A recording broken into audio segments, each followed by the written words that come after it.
and physiologists. This video is all about the immune system. This specifically is part one in innate defenses. Our goals for this lecture series about the immune system are to understand what the immune system does and how it works. Specifically, we want to understand and explain the difference between the innate defense that we have in our immune system and the adaptive defenses. So we'll talk about that and we'll provide some examples of each. And then lastly, we want to make sure that we're understanding what effect antigens actually have on the body and any other like pathophysiologies that we have going on, how they can affect the immune system.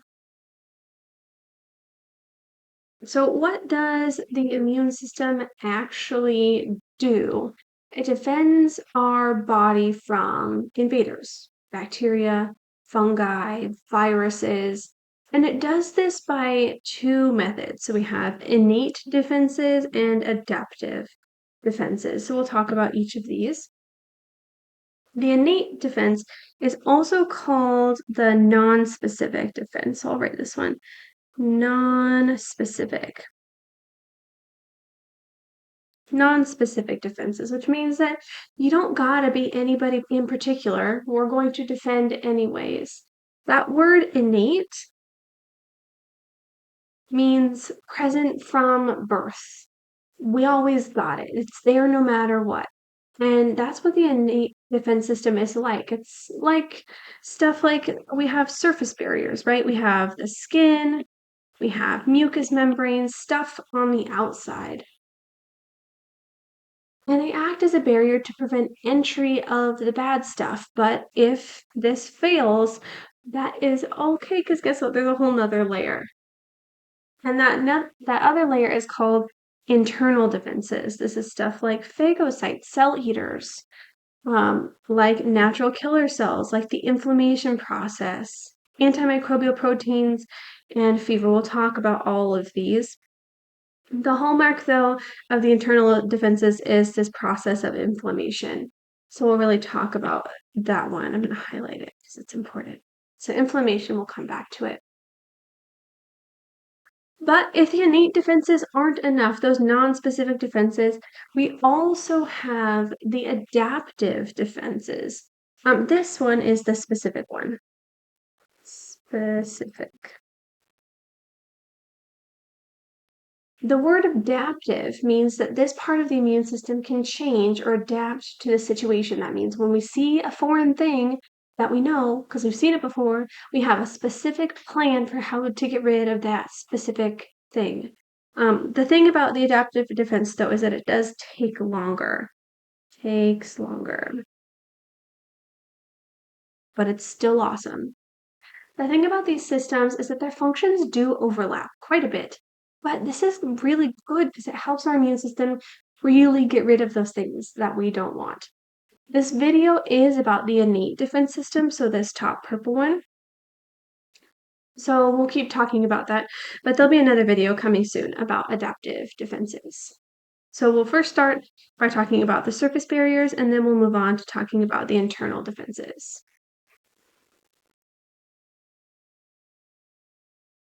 Okay, so in the innate defenses, we'll talk first about the surface barriers.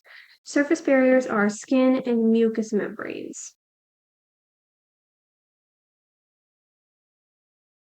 The skin, the outermost portion of the skin, is called the epidermis. Epidermis. And the epidermis is stratified squamous epithelium. And it's keratinized, which means there's tons and tons of keratin in those cells. And so epidermis. Mucous membranes, these are also types of epithelium, right? But they're found in parts of the body opening to the outside. Things like the GI tract, the respiratory tract.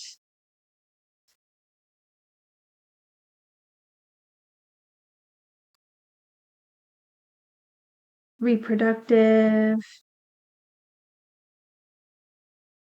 the urinary tract. These are all things that are open to the outside. Mucous membranes, they're epithelial tissue, like I mentioned, and they stay softer, unlike skin, and that's because that top layer of cells are still alive in mucous membranes, but in the skin, that top layer, that epidermis, the apical layer of the epidermis is not, those cells aren't alive anymore. Okay, so yes, they're great because they form this physical barrier. That's really, really important to make sure that we're just preventing things from entering. But also in that physical barrier, we release stuff. There's secretions that make both the skin and mucous membranes really good at their job. So we have secretions that make an acidic environment. Making an acidic environment is important because that's not something bacteria really thrive in. But we also have enzymes. Enzymes that destroy bacteria.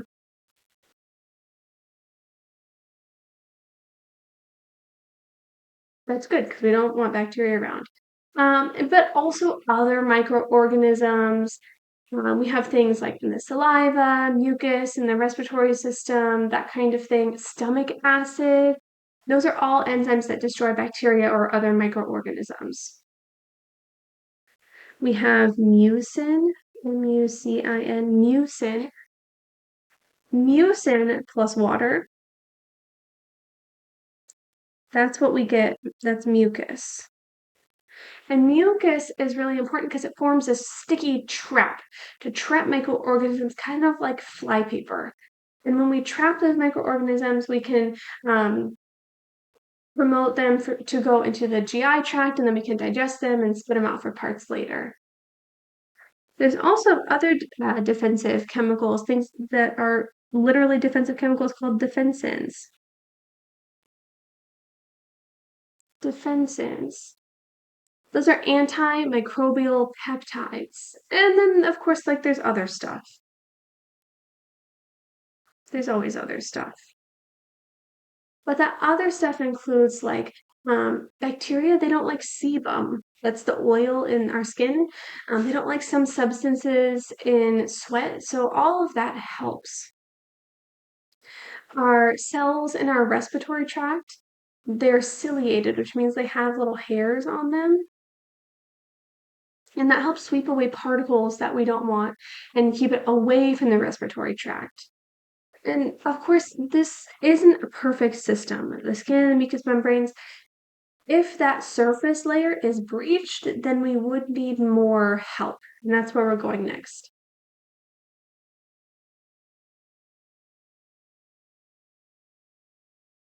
So if those surface barriers are breached, we would still have some innate defenses to help us.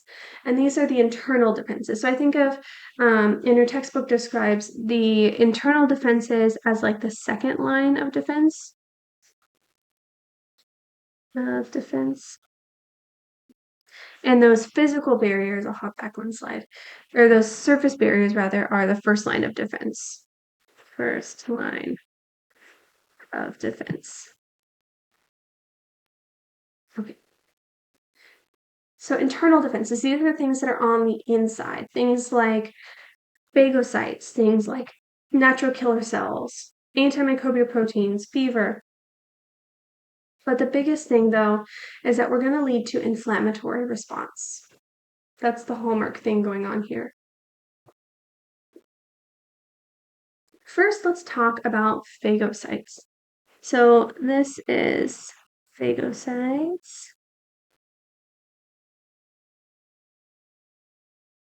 This is stuff like neutrophils, which we've talked about before, but also like macrophages.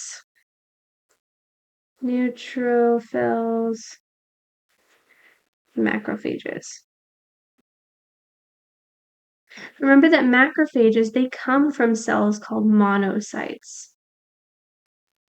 Monocytes are a type of white blood cell, type of leukocyte.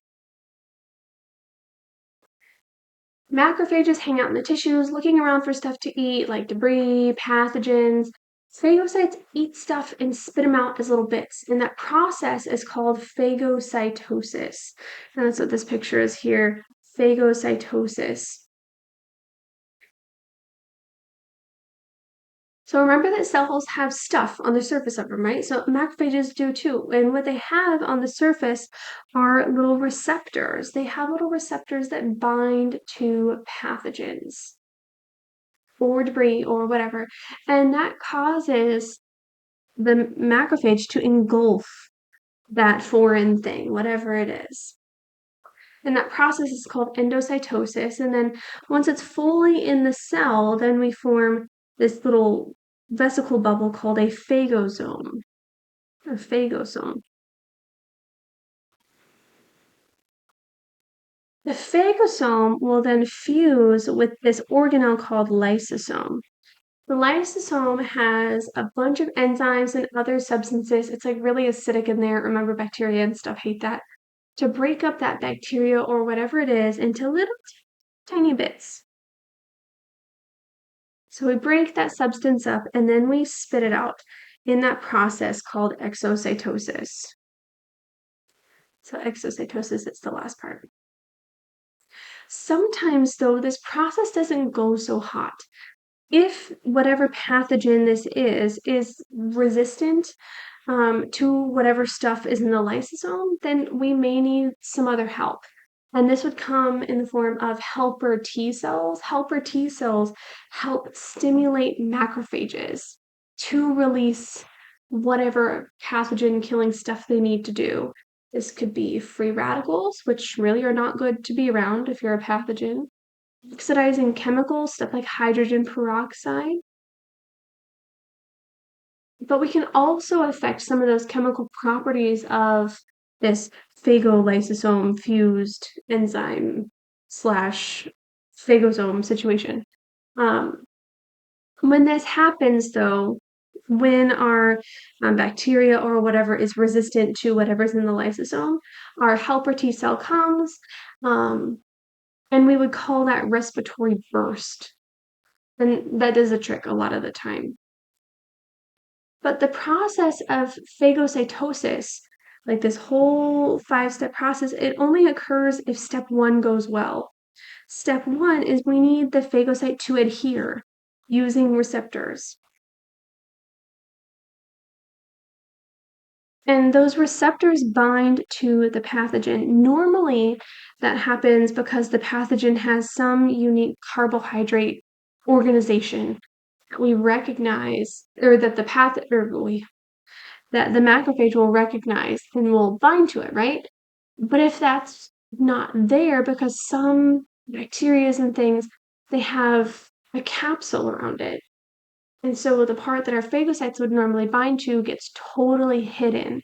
So to get around this, pathogens can coat molecules or coat pathogens in stuff called, let me write this down. So sometimes can coat pathogens in opsonins. These are proteins that can give pathogens something to bind onto. So if there's a capsule around, nothing for us to stick onto with receptors, then these molecules called opsonins that go around that encapsulated pathogen could help us. And that gives us something to bind to. That's good.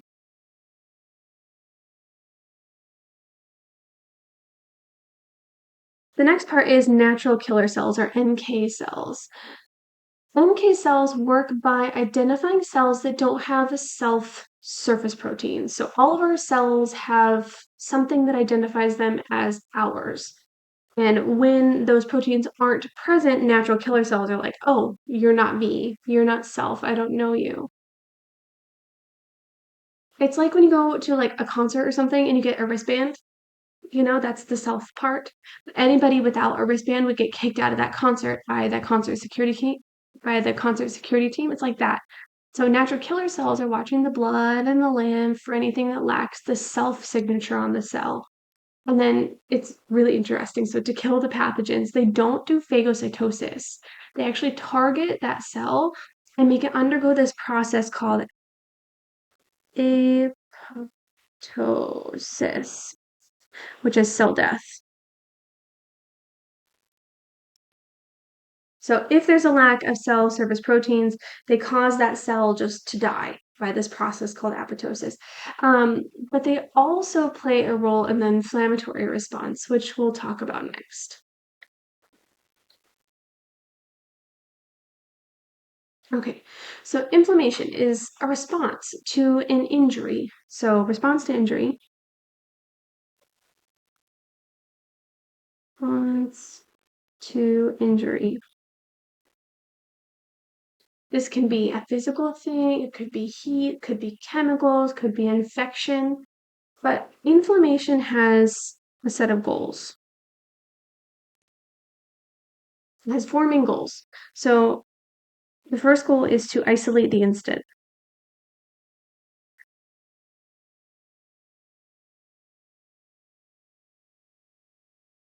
To isolate the instant, we want to try to prevent the spread of anything that could cause harm to the neighboring tissues. But inflammation also, its goal is to act like the cleanup team.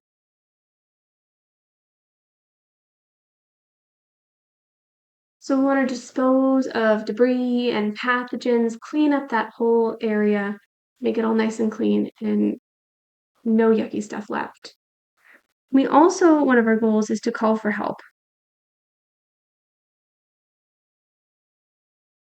This means that we're going to alert the adaptive immune system that stuff is going down and we may need help.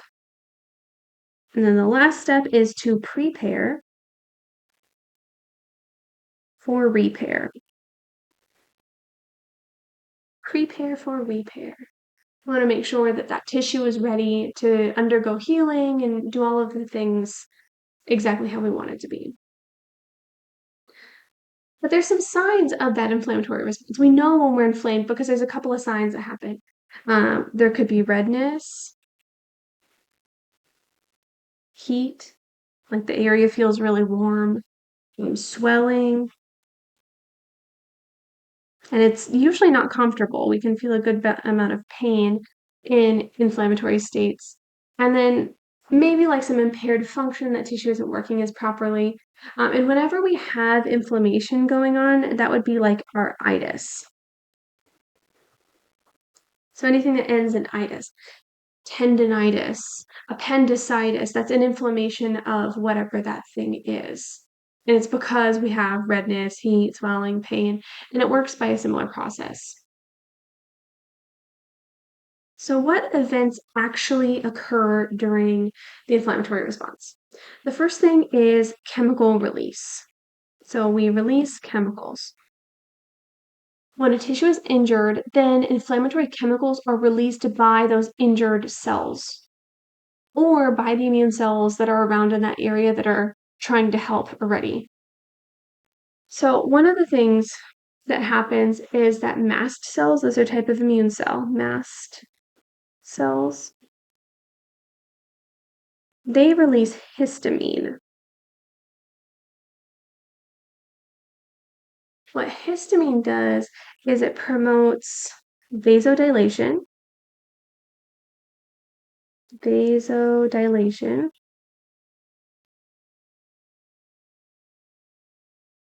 but it also makes the area, those vessels around the area be more permeable. So increase blood flow by vasodilation and also allow more stuff into that tissue by making those vessels more permeable.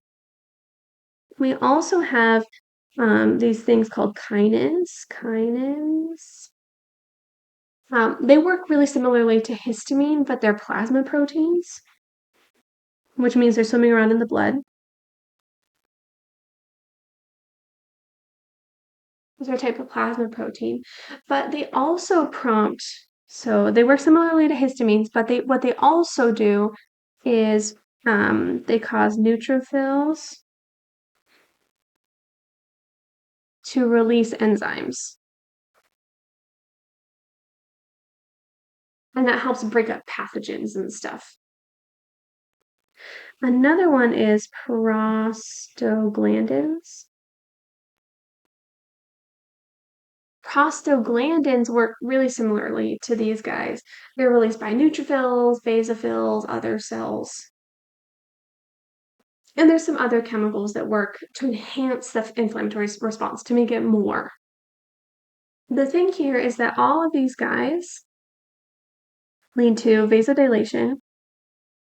Actually, they lead to the next step, which is vasodilation and more permeable blood vessels in that area. Vasodilation and vascular permeability, these are important because we have more blood flow to the area, that's vasodilation. And when we have more blood flow to the area, so more blood flow, that's called hyperemia. Hyperemia, more blood flow to that area. So more blood means there's also more stuff coming to that tissue, and that's really important to clean up the mess that causes both the redness and the heat. Redness and heat as those signs of inflammatory response, right? Because we bring more blood is red, we get red. We also bring more heat because blood is warm. Do you remember that it has a thermoregulation piece to it? Yeah. So the other part is that when those vessels are more permeable, this helps more fluid come to that tissue with more clotting factors, with more antibodies. That's called exudate. That's fluid with lots of antibodies, lots of clotting factors.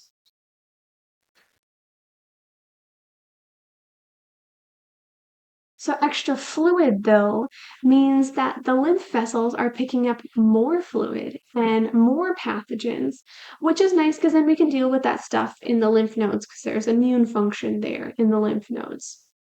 There's clotting factors too that are released by those vessels. Um, and that helps form a fibrin. Do you remember we learned about fibrin that helps with blood clots? But that also helps us prepare for repair because it's also preventing the bad stuff from spreading everywhere. So we also have fibrin. That's helping keep that incident isolated and prepared for repair because we're adding like a little temporary fence around the inflammation site and making that like preliminary structure for healing. But since there's extra fluid, because again, we have more permeability, so more fluid, right? That means that we can get swelling or edema in that region. And swelling or edema can lead to pain in that area because there's more pressure pushing on those nerve endings. But also, these guys, kinins and prostaglandins, um, can also cause pain. So things like anti-inflammatory drugs like aspirin can work against the actions of prostaglandins. But the last step of the inflammatory response is to mobilize the phagocytes to eat up all of those things that we don't want. So let me show you a picture of that. So this is a picture from your textbook. In this example, we have like a little nail or a tack or something that's entered the skin. It's passed through that physical surface barrier, and now we need those internal defenses. Remember that most of our white blood cells and stuff hang out in the blood. There's our blood vessel down there. But they can exit the blood into the tissues, and that's what we're seeing here. So the first step is that once we've broken through that barrier with this tack or whatever it is, we need the internal defenses because these tissue cells, they're injured. And when they're injured, they start to release inflammatory chemicals. And those inflammatory chemicals, they promote this activity in step one called leukocytosis, which means that those inflammatory chemicals tell the body that we need more leukocytes. So leukocytes are needed.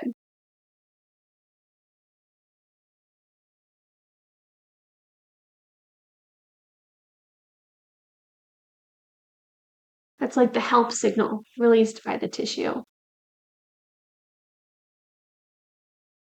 So neutrophils that were hanging out in the red marrow, they enter the blood. They really increase that count of white blood cells in the blood. That's how we know that we would have infection. If we were to draw blood, we'd see more white blood cells.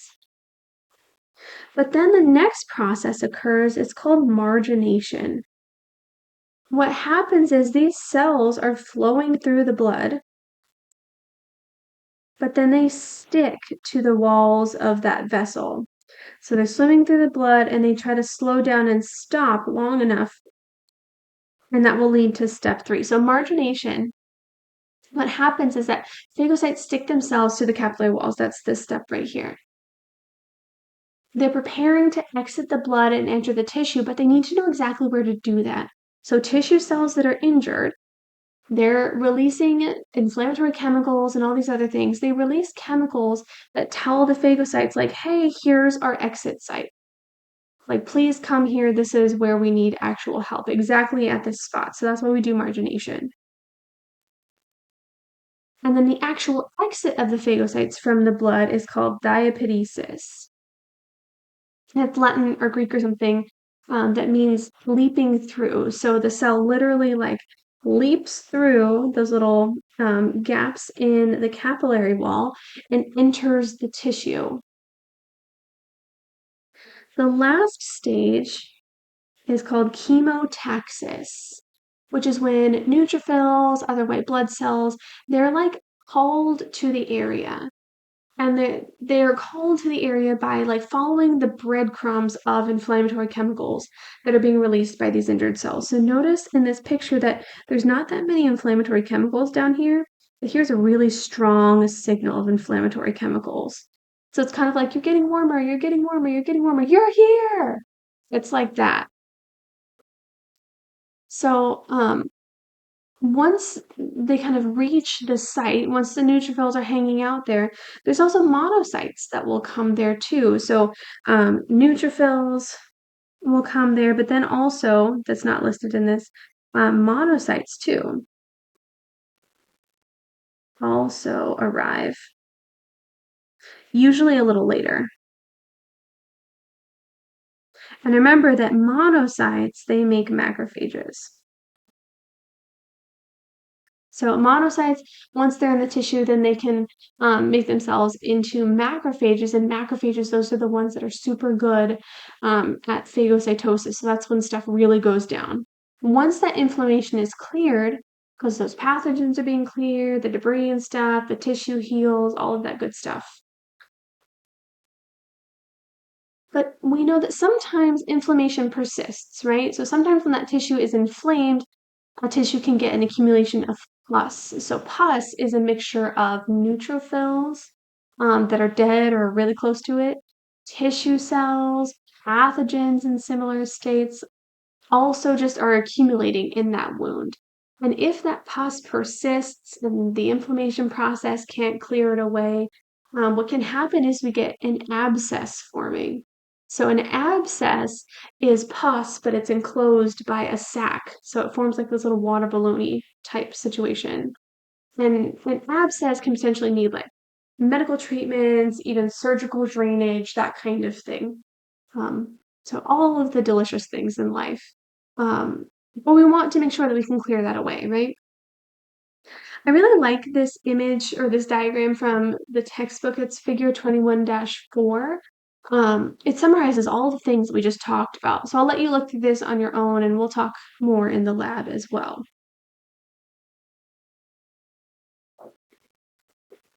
The last part of this lecture is about antimicrobial proteins and fever. So antimicrobial proteins and fever. There's a bunch of antimicrobial proteins, but your textbook goes through a few examples. So interferons are the first ones. They're proteins that are signals released from cells infected with viruses. Viruses are really interesting because they can't like live on their own. They need a host to survive. So you won't find a virus just swimming around in the body on its own, causing destruction and mayhem.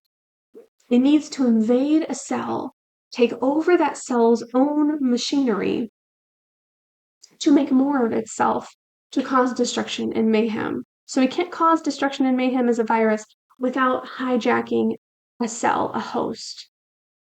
Once a cell is infected with a virus, there's not much it can do about it. However, it does tell other cells, like, hello, I have a virus. You should probably try to avoid getting this virus. So a cell with a virus is kind of stuck that way, but it releases this signal, interferon, that helps other cells interfere with virus replication. Interferons interfere with virus replication, okay? So interferons signal other cells to do a bunch of stuff. Prevent making proteins, make sure they're getting rid of any virus RNA that's around. And there's a few flavors of interferons. There's alpha ones, there's beta ones, there's gamma ones. Each do their own job and may activate some other cell types to help get rid of virus-infected cells. But that's the big thing, is that we're trying to interfere with that virus hijacking our cell machinery. The other example is complement proteins. And they're not like a specific type, it's just a group of plasma proteins.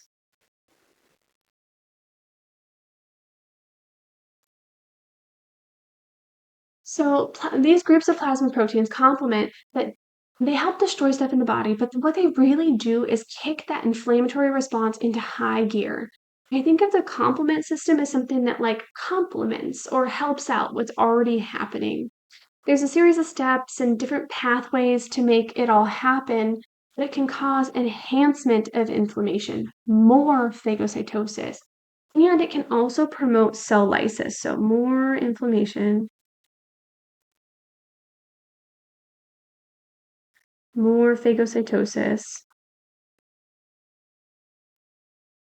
and it can also promote cell lysis, which means that it can cause that cell to just like burst and break apart. It's really important, though, that complement proteins don't work on our own cells. And it doesn't work on our own cells because our self cells, the cells that belong to us, have complement protein blockers on the surface of them, which means that complement proteins can't bind to our own cells, which means that we're all good. Okay, so the last one that we'll talk about is fever.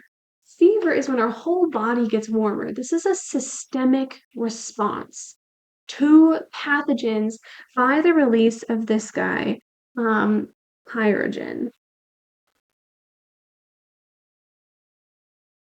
Pyrogens are proteins that are released, so pyro, like fire, fever is hot, you know? Pyrogens are proteins that are released by leukocytes and macrophages. So it's released by leukocytes and macrophages, released by immune cells. And pyrogen works on our thermoregulatory center